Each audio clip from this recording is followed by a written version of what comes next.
സ്വാഗതം. കാണാത്തതും കേൾക്കാത്തതും. മണിപ്പൂരിലെ ക്രൈസ്തവ പീഡനം ഭയാനകമെന്നതുകൊണ്ട് കേരളത്തിലെ തീവ്രവാദ ലക്ഷ്യങ്ങൾ കെട്ടിച്ചമച്ചതെന്ന് വരുമോ? ഇവിടുത്തെ യാഥാർത്ഥ്യത്തെക്കുറിച്ച് പറയുന്നത് അപരാധം എന്ന വ്യാഖ്യാനം നൽകാനാണ് ചിലർ ശ്രമിക്കുന്നത്. പ്രണയക്കെണിയും നാർക്കോ കെണിയും ഒക്കെ കെട്ടിച്ചമച്ചതെന്ന് സൗകര്യപൂർവം ആരെയൊക്കെയോ കൊണ്ട് സമ്മതിപ്പിക്കാനും, എന്നാൽ കൈവട്ട് കേസിലെ 2ാം ഘട്ട വിധിയോടെ കേരളത്തിലുണ്ടായ താലിബാൻ സമാന ഭീകര യാഥാർത്ഥ്യം ഒരിക്കൽ കൂടി പൊതുശ്രദ്ധയിൽ വന്നിരിക്കുന്നു. മതനിന്ദയുടെ പേരിൽ ആക്രമിക്കപ്പെട്ട കോളേജ് അധ്യാപകൻ TJ ജോസഫിന്റെ വാക്കുകളിലുണ്ട് ആ വസ്തുത. ശരീരത്തിലും മനസ്സിലും ജീവിതത്തിലും അദ്ദേഹം അനുഭവിച്ചറിഞ്ഞ വസ്തുത. കൂടുതൽ വ്യക്തമായി അത് NIA കോടതിയിലെ ന്യായാധിപൻ അനിൽ K ഭാസ്കറുടെ വിധിയെഴുത്തിൽ വായിക്കാം. പ്രതികൾ സമാന്തര നീതി വ്യവസ്ഥയുണ്ടാക്കാനാണ് ശ്രമിച്ചത്. ഇത് മതേതര ഘടനയ്ക്ക് ഭീഷണിയാണ്. ഭരണഘടനാ വിരുദ്ധവും നിയമവിരുദ്ധവുമായ ഈ നടപടി രാജ്യത്ത് അനുവദിക്കാനാവില്ല. കേവലം ഒരു കൈവട്ട് കേസ് എന്ന വ്യാഖ്യാനവുമായി രംഗത്തെത്തുന്ന അബ്ദുള്ളയെ പോലെയുള്ളവർക്ക് മറുപടി കാട്ടുന്യായം പോലുമില്ലാത്ത പൊള്ളത്തരം പറയുന്നവർക്കുള്ള തുറന്നുകാട്ടൽ. 2010 ജൂലൈയിലെ സംഭവം. കോളേജ് പരീക്ഷയിലെ ചോദ്യത്താളിൽ മുഹമ്മദ് എന്ന പേരുപയോഗിച്ചതിന് പൊടുന്നനെ ആരും പ്രതീക്ഷിക്കാത്ത പ്രതികരണവും പ്രവാചക നിന്ന എന്ന വ്യാപക പ്രചാരണവും, പിന്നാലെ ചോദ്യം തയ്യാറാക്കിയ ജോസഫ് മാഷിന്റെ കൈപ്പത്തി വെട്ടിമാറ്റിക്കൊണ്ടുള്ള പ്രതിക്രിയ. അത്രയും കൊണ്ട് അവസാനിപ്പിക്കാനല്ല അക്രമികൾ ലക്ഷ്യമിട്ടിരുന്നതെന്ന് അന്നേ വ്യക്തമായിരുന്നു. ആദ്യഘട്ടത്തിൽ വിചാരണ ചെയ്യപ്പെട്ടത് 31 പേർ. അവരിൽ 13 പേർക്ക് 2015 ശിക്ഷ വിധിച്ചു. 2ാം ഘട്ട വിചാരണയിൽ ഉണ്ടായത് 11 പ്രതികൾ. ശിക്ഷിക്കപ്പെട്ടത് 6 പേർ. അതിൽ 3 പേർക്ക് ജീവപര്യന്തം തടവ്, 3 പേർക്ക് മൂവാണ്ടൻ കഠിന തടവ്. പാതകത്തിന്റെ ഭയാനകത ന്യായാസനത്തിന് ബോധ്യപ്പെട്ടതിന്റെ വ്യക്തമായ തെളിവ്. പക്ഷെ 1ാം പ്രതി 13 വർഷമായി ഒളിവിൽ. നാട്ടിലും ദേശത്തും അയാൾ ഇല്ലത്രേ. ഏതോ വിദേശ രാജ്യത്ത് ആരുടെയോ സംരക്ഷണത്തിൽ കഴിയുന്നു എന്ന നിഗമനമല്ലാതെ മറ്റൊരു തുമ്പുമില്ല. അഫ്ഗാനിസ്ഥാനിൽ എന്ന് ചിലരുടെ ഊഹം. ആ നിഗമനം മാത്രം തന്നെ ഉറച്ച സൂചനയാണ്. കൈവട്ടൽ കേവലം ഒരു ക്ഷോഭ പ്രകടനമല്ല, യാദൃശ്ചിക പ്രതികാരവുമല്ല എന്ന്, മറിച്ച് ആസൂത്രിതമായ മതാധിഷ്ഠിത ഗൂഢലക്ഷ്യങ്ങളുടെ ഭാഗമെന്ന്. ആ ഗൂഢലക്ഷ്യം നടപ്പാക്കാനുള്ള അഭ്യാസ പ്രയോഗത്തിന്റെ സാമ്പിൾ.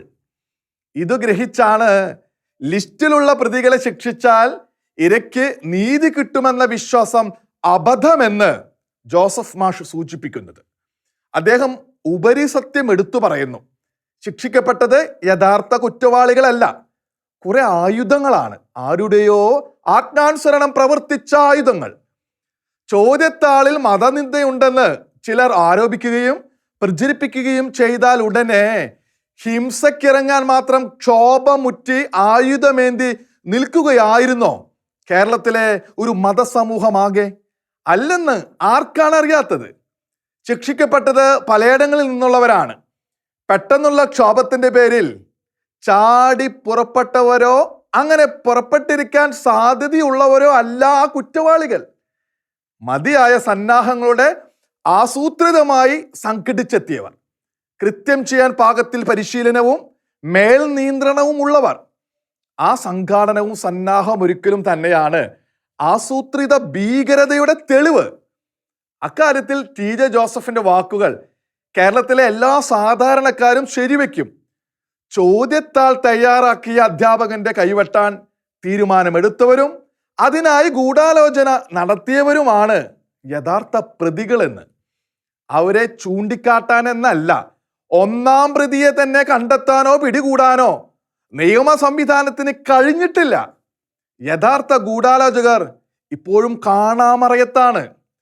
ശിക്ഷിക്കപ്പെട്ട പ്രതികൾ മാത്രമാണ് കുറ്റവാളികളെന്നും അവരിലേക്ക് വരെ ഭീകരകൃത്യത്തിന്റെ ചങ്ങല നീളുന്നുള്ളൂ എന്നും പറയാനാകുമോ?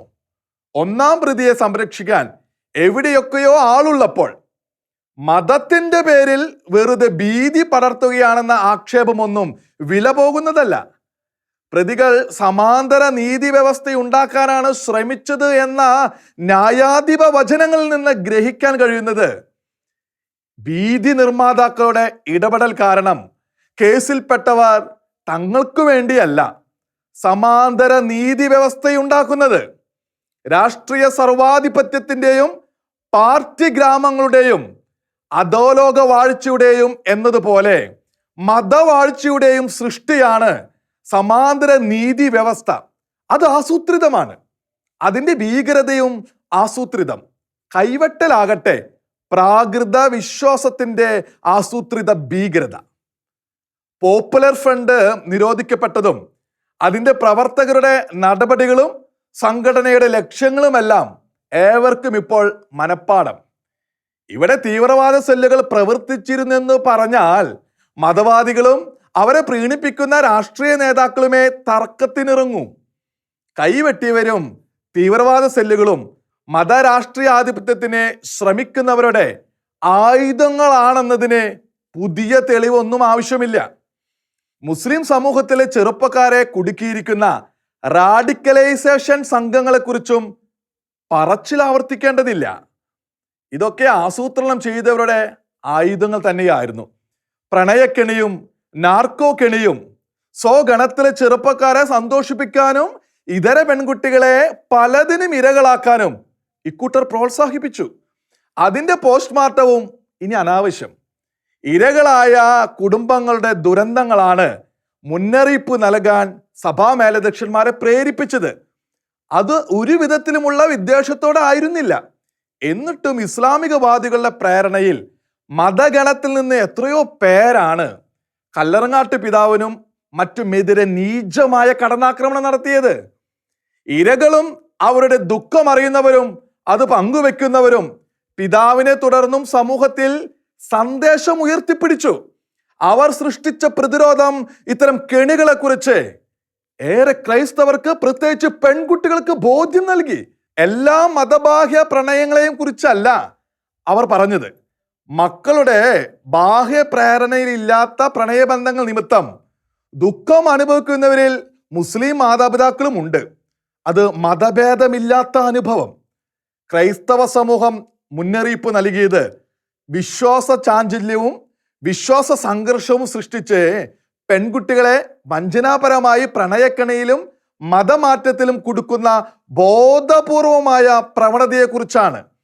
ആ പ്രതിരോധം പല പെൺകുട്ടികളെയും ജാഗരൂകരാക്കിയിട്ടുമുണ്ട്. സ്വയം ജാഗ്രത പുലർത്താൻ മാത്രമല്ല, അത് മറ്റുള്ളവർക്ക് ഉപദേശിക്കാനും വഞ്ചനകളെക്കുറിച്ച് മുന്നറിയിപ്പ് നൽകുവാനും നിരവധി പെൺകുട്ടികൾ പ്രാപ്തരായി. ക്രൈസ്തവ സമൂഹത്തിലെ ഈ തിരിച്ചറിവ് മനസ്സിലാക്കിയതിൻ്റെ പശ്ചാത്തലത്തിലാണ് മണിപ്പൂരിന്റെ പേരിൽ മുഖം പൂശാൻ ചിലരുടെ ശ്രമം. മുസ്ലിം സമൂഹത്തോടാകെ ശത്രുത പുലർത്താൻ ക്രൈസ്തവർക്ക് കഴിയില്ല. വിശാല സാഹോദര്യമല്ലാതെ അങ്ങനെയൊരു ശത്രുതയുമില്ല. കൂട്ടത്തിൽ കുഴപ്പക്കാരുണ്ടെന്ന് സമ്മതിക്കാനോ അവരെ തള്ളിപ്പറയാനോ തയ്യാറല്ലാത്തവരാണ് സർവരുടെയും മേൽ ക്രിസംഖ്യ മുദ്ര ചാർത്തി വിദ്വേഷഭൂതി സിദ്ധാന്തങ്ങൾ ആരോപിച്ചത്. അത് അനുഭാവം നേടാനുള്ള തന്ത്രപ്രയോഗം. കല്ലറങ്ങാട്ട് പിതാവിൻ്റെതടക്കം വാക്കുകൾ ദുരുപദിഷ്ടമായിരുന്നെന്ന് അവർക്ക് ചുവരെഴുത്തു നടത്തണം. അതവരുടെ നിത്യലക്ഷ്യമാണ്. വസ്തുതകളെല്ലാം ചുളുവിൽ മായിച്ച് ക്രൈസ്തവ നേതാക്കളെ തെറ്റുകാരും തങ്ങളെ നിഷ്കളങ്ക ഇരകളുമായി ചിത്രീകരിക്കാനുള്ള പുതിയ അടവ്. അതിനുവേണ്ടി മണിപ്പൂരിലെ സാഹചര്യം പ്രയോജനപ്പെടുത്താനാണ് ശ്രമം. അതിനെല്ലാമുള്ള തൽക്കാല മറുപടിയാണ് കൈവെട്ടു കേസിന്റെ 2ാം ഘട്ടത്തിലെ ഭീകരവിരുദ്ധ ശിക്ഷാവിധികൾ. മുതലപ്പുഴയിൽ കണ്ടത് എന്ത്? അധികാരത്തിന്റെ ഗർവോ രാഷ്ട്രീയ ലക്ഷ്യങ്ങളുടെ നിഷ്ഠൂരതയോ?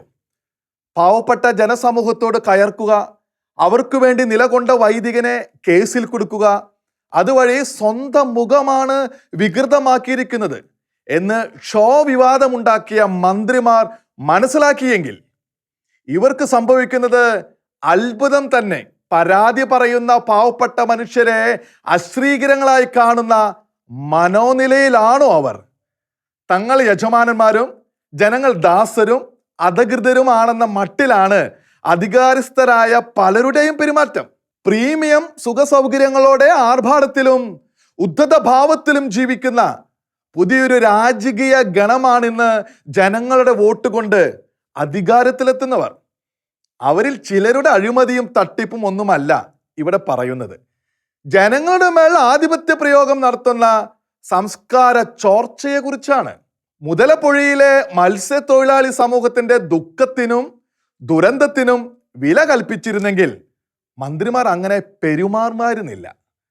പരാതിപ്പെട്ടവരിൽ ഏത് പാർട്ടിക്കാരനും ഉണ്ടായിക്കൊള്ളട്ടെ, അവിടെ എത്തിയ മന്ത്രിമാരെ തങ്ങളുടെ ആവലാതി കേൾക്കേണ്ടവരും ഉത്തരം പറയേണ്ടവരുമായി തന്നെ ആ സമൂഹം കണ്ടു. അവർ വിലപിക്കുന്നതും ക്ഷോഭിക്കുന്നതും പൊട്ടിത്തെറിക്കുന്നതും ഒക്കെ സ്വാഭാവികം. അത് മനസ്സിലാക്കാൻ അധികാരം പോരാ, മനുഷ്യത്വം വേണം. 4 പേർ അപകട മരണത്തിൽപ്പെട്ട സമൂഹത്തിന്റെ വേദന ഏതു സാധാരണക്കാർക്കും മനസ്സിലാകും. പക്ഷേ ആ വേദന അറിയാൻ, അവരുടെ ആവലാതിയുടെ അടിസ്ഥാനം മനസ്സിലാക്കാൻ മന്ത്രിമാർക്ക് മാത്രം ഇനിയും കഴിഞ്ഞിട്ടില്ലെങ്കിൽ കഷ്ടം തന്നെ. നാടിന് മത്സ്യവിഭവം എത്തിക്കുന്നവർ അനുദിനം എത്രമാത്രം അപകട സാധ്യതകളും ദുരിതങ്ങളും നേരിട്ടാണ് പണിയെടുക്കുന്നതും ജീവിക്കുന്നതുമെന്ന് ദുരന്തവേളകളിലെ ബാഹ്യ സമൂഹം കാണാറുള്ളൂ. മുതലപ്പൊഴിയിൽ നേരിടേണ്ടി വരുന്നത് സ്വാഭാവിക ദുരന്തങ്ങളല്ല, അശാസ്ത്രീയമെന്ന് പലവട്ടം അവർ പരാതിപ്പെട്ട നിർമ്മാണ പ്രവർത്തനത്തിന് ശേഷം സംഭവിച്ചവ. ഇതുവരെ 75ഓളം അപകട മരണങ്ങൾ. മത്സ്യത്തൊഴിലാളികൾ സുരക്ഷിതരായി ജോലിക്കിറങ്ങിയിരുന്ന സ്ഥാനത്താണ് പുതിയ ദുരന്ത മേഖല രൂപപ്പെട്ടിരിക്കുന്നത്. അതിന്റെ കാരണം നിർമ്മാണത്തിലെ പിശകാണെന്ന് നിരവധി ജീവനുകൾ വില കൊടുക്കേണ്ടി വന്നവർ തുടരെ വിലപിക്കുന്നു. പക്ഷേ സർക്കാർ ഗൗനിക്കുന്നില്ല. ഈ സാഹചര്യം നിലനിൽക്കുകയാണല്ലോ മന്ത്രിമാർ അവിടെ എത്തിയത്. എന്തു കാണാനാണ് അവരവിടെ പോയത്? എന്തു പ്രതീക്ഷിച്ച്? അരക്ഷിതത്വം അനുഭവിക്കുന്നവരുടെ വേദന അറിയാനും ആവലാതികൾ കേൾക്കാനുമോ? അതോ സ്വന്തം ദുഃഖം മറന്ന് അവർ താലമൊരുക്കുമെന്ന് പ്രിയം പറഞ്ഞ് മടക്കി അയക്കുമെന്നും പ്രതീക്ഷിച്ചോ? ജനങ്ങൾ അധികാരത്തിലെത്തിയ ഭരണാധികാരികൾ പലരും അത്തരം പലതും ശീലിച്ചുപോയി. ഒരു വട്ടമെങ്കിലും അതിൽ കുറവോ മാറ്റമോ വന്നാൽ ക്ഷോഭിക്കാൻ മടിക്കാത്ത വിധം മുതലപ്പുഴയിലേക്ക് പോയ മന്ത്രിമാർ മത്സ്യത്തൊഴിലാളികളുടെ ദുഃഖവും നിസ്സഹായതയും പ്രതിഷേധമായി പുറത്തു വരില്ലെന്ന് കരുതിയെങ്കിൽ എന്തു പറയാൻ? അതോ അവർ തങ്ങളോട് പ്രിയം മാത്രമേ പറയാവൂ എന്നാണോ മന്ത്രിമാരുടെ നിലപാട്? മന്ത്രിമാരോടുള്ള വ്യക്തിപരമായ വിദ്വേഷമല്ല പ്രതിഷേധത്തിന് കാരണം.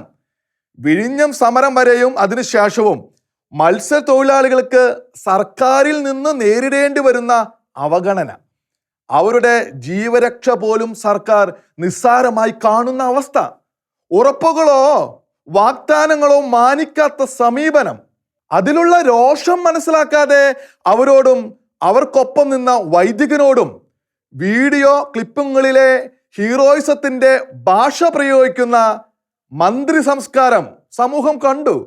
ആരാണ് ഇവിടെ വേഷം കെട്ടിയതെന്നും ഷോ കാട്ടിയതെന്നും വെളിപ്പെട്ടു. സ്വന്തം പരാജയം മറയ്ക്കാൻ വൈദികനെതിരെ കലാപാഹ്വാനത്തിന് കേസെടുപ്പിച്ചവരുടെ നേരും നെറിയും പൊതുസമൂഹം മനസ്സിലാക്കി. അന്തരീക്ഷത്തിൽ അലിഞ്ഞു പോകുന്ന, എടുത്തു കാട്ടാൻ തെളിവുകളൊന്നുമില്ലാത്ത വ്യാജമായ കുറ്റാരോപണം കൊണ്ട് ആ വൈദികനെ നിശബ്ദനാക്കാനാകുമോ? എന്തായാലും ഇത് ചെയ്യിച്ചവർക്ക് മത്സ്യത്തൊഴിലാളികൾക്ക് വേണ്ടി നിരന്തരം പ്രവർത്തിക്കുന്ന ഫാദർ യൂജിൻ പെരേരയോ തിരുവനന്തപുരം രൂപതയെയോ മാത്രമല്ല, ലത്തീൻ സമുദായത്തെ ആകെ വരയിൽ നിർത്താൻ ഉദ്ദേശമുണ്ടെന്നതിൽ സംശയം വേണ്ട.